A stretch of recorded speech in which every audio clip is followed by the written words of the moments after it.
ചേലക്കരയിൽ ബ്രാൻഡഡ് ഷൂസുകളുടെയും ബാഗുകളുടെയും മായാവിസ്മയ ലോകം. ഓണാഘോഷം പൊടിപൊടിക്കാൻ അന്നയും നിങ്ങളോടൊപ്പം. മെഗാ പ്രൈസ് 3 സ്വർണ്ണ നാണയം. കൂടാതെ fridge, washing machine, water heater, TV, mobile phone എന്നിങ്ങനെ നിരവധി സമ്മാനങ്ങൾ നേടി ഈ പൊന്നോണം കളറാക്കാം. അന്ന ഷൂസ് ആൻഡ് സ്പോർട്സ്, കാനറ ബാങ്കിന് എതിർവശം, ചേലക്കര.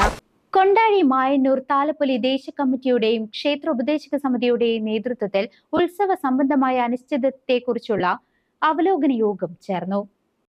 കേരളത്തിലെ ഉത്സവങ്ങളുടെ വെടിക്കെട്ടും ആന എഴുന്നള്ളിപ്പിലും ഉണ്ടായ അനിശ്ചിതത്വം നിലനിൽക്കുന്നതിനാൽ അതിനെക്കുറിച്ച് ചർച്ച ചെയ്യുന്നതിന് കൊണ്ടാഴി മായന്നൂർ ദേശീയ കമ്മിറ്റികളുടെയും ക്ഷേത്ര ഉപദേശക സമിതിയുടെയും നേതൃത്വത്തിൽ ക്ഷേത്ര ഊട്ടുപുരയിൽ അവലോകന യോഗം ചേർന്നു. കൊണ്ടാഴി ഗ്രാമപഞ്ചായത്ത് പ്രസിഡന്റ് കെ ശശിധരൻ മാസ്റ്ററുടെ അധ്യക്ഷതയിൽ ചേർന്ന യോഗത്തിൽ കുന്നംകുളം ACP AK സന്തോഷ് വിശിഷ്ടാതിഥിയായിരുന്നു. കൊണ്ടാഴി മായന്നൂർ താലപ്പൊലി കമ്മിറ്റി ഭാരവാഹികളും പ്രതിനിധികളും ക്ഷേത്ര ഉപദേശക സമിതി ഭാരവാഹികളും യോഗത്തിൽ പങ്കെടുത്ത് സംസാരിച്ചു. മുന്നോട്ട് പോകാനായിട്ട് തടസ്സം നിൽക്കുന്നത്. അപ്പം എന്തായാലും കുറേ കാര്യങ്ങളിലെങ്കിലും നമുക്ക് വെളിച്ചം കിട്ടും. അപ്പം അതനുസരിച്ച് നമുക്ക് മുന്നോട്ട് പോകാം. അപ്പം അതിൻ്റെ കൂടെ ഇപ്പോൾ നമ്മൾ വെടിക്കെട്ടുമായിട്ട് ബന്ധപ്പെട്ടാണ് നമുക്ക് ഈ ചർച്ച നടന്നതെങ്കിലും നമ്മൾ ആനയെഴുന്നള്ളിപ്പ് തുടങ്ങിയ കാര്യങ്ങൾക്ക് ഒന്ന് ചെറുതായിട്ട് സതീശേട്ടൻ തുടക്കം കുറിച്ചിട്ടുണ്ട്.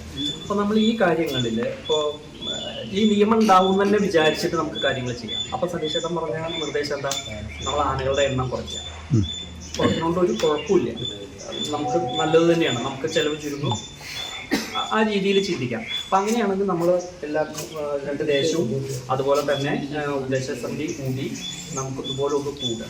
എന്നിട്ട് ഓരോ വിഷയങ്ങളിലും നമ്മൾ തീരുമാനമെടുത്ത് മുന്നോട്ട് പോകും.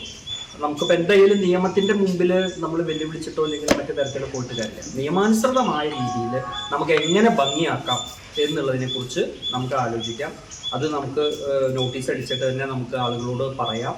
ആ രീതിയിൽ നമുക്കൊന്ന് അടുത്ത ദിവസം എന്നാണ് കൂടാൻ പറ്റുക എന്നുള്ളതൊന്ന് ആലോചിച്ചിട്ട് അധികം വൈകാതെ, അത് പറഞ്ഞ പോലെ ഡിസംബർ ഫസ്റ്റ് വീക്കിൽ തന്നെ കൊടുക്കണം എന്ന് പറഞ്ഞല്ലോ. അപ്പോൾ അതുകൊണ്ട് ആ ഒരു തലത്തിൽ നിന്ന് കാര്യങ്ങൾ മുന്നോട്ട് കൊണ്ടുപോകാം. അപ്പോൾ ആനകളുടെ എണ്ണം ചുരുക്കാം, അതിന് വിരോധമില്ല. അപ്പോൾ അങ്ങനെയാണെങ്കിൽ നമുക്ക് മുഴുവൻ ആനകളെയും ഉള്ളിലേക്ക് കടത്താതെ നമ്മൾ ഇവിടെ അണിനിരത്തിയിട്ട് ബാക്കി എഴുന്നള്ളിപ്പ് ആനകൾ മാത്രം ഉള്ളിലേക്ക് പോകുന്ന തരത്തിലൊക്കെ നമുക്ക് തീരുമാനം എടുക്കാം. എന്തായാലും നമുക്ക് നിയമത്തിൻ്റെ ഉള്ളിൽ നിന്നുകൊണ്ടല്ലേ ചെയ്യാൻ പറ്റുള്ളൂ. പിന്നെ നിയമ ഭേദഗതി വരുമ്പോൾ നമുക്ക് ആലോചിക്കാം. അപ്പോൾ ആ രീതിയിൽ നമുക്ക് മുന്നോട്ട് പോകാൻ പറ്റും. ഇതിലെന്തെങ്കിലും കൂടുതൽ പറയാനുണ്ടോ? CCV news, Kondazhy.